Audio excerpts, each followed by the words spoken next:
Welcome to Marketecture, where you can get smart fast with in-depth interviews of leading technology vendors. I'm Ari Paparo. I'm here today with Josh Mannion, the CEO of Vault.js. Josh, thanks for being here. Thanks, Ari. I appreciate you having me on. So I don't know much at all about Vault.js. This is going to be new information for me. So let's start with the basics. What do you do?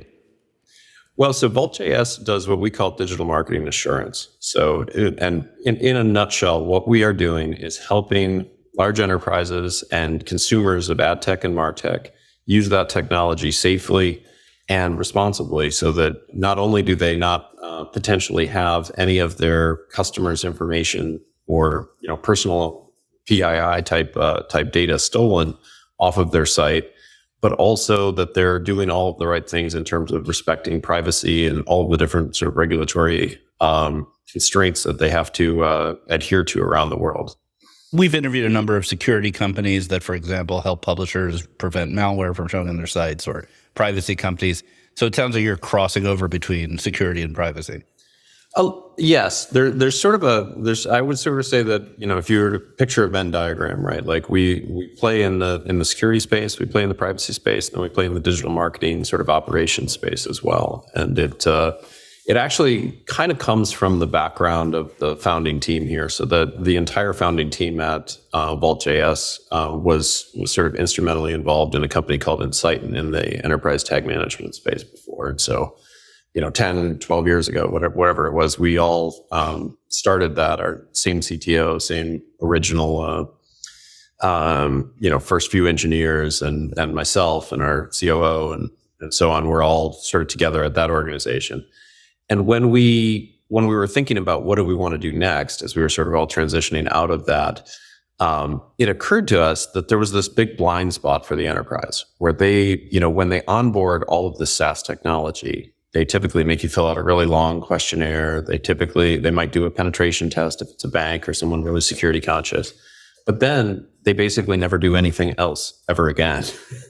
And it was shocking to me when you thought about how dynamic that ecosystem is in terms of how quickly it changes, how frequently the vendors are updating their code, they're updating what type of technology they are, or I should say, what sort of data that they're collecting.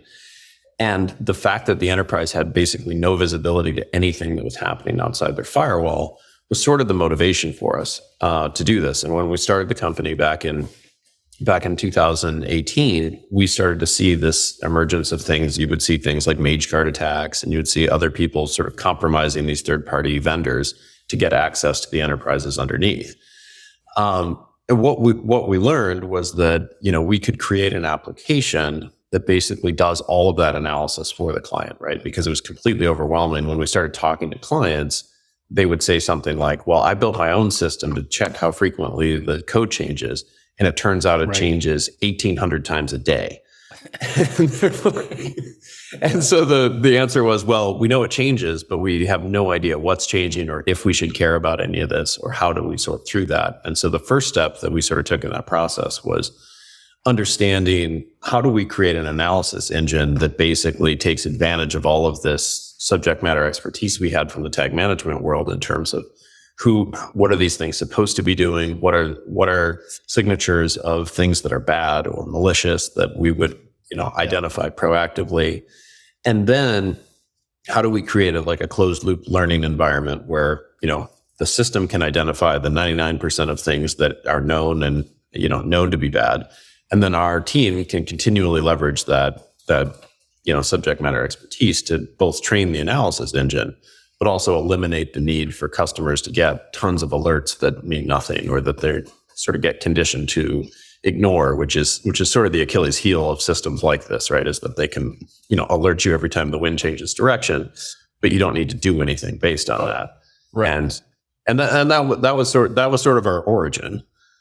And then when we took the next step, so we basically started working with clients, and generally big enterprise clients, and sort of like the Fortune 500 and sort of our wheelhouse. And then about a year ago, we realized that there were many privacy related applications to this sort of core technology that we had been living in, that sort of digital marketing security world. And I would say about a year ago, we started to really explore the opportunities inside privacy for doing things like understanding whether or not consent is correctly being honored, or whether or not, data is leaking off the site, or whether or not data processing agreements are being honored in the background and things like that.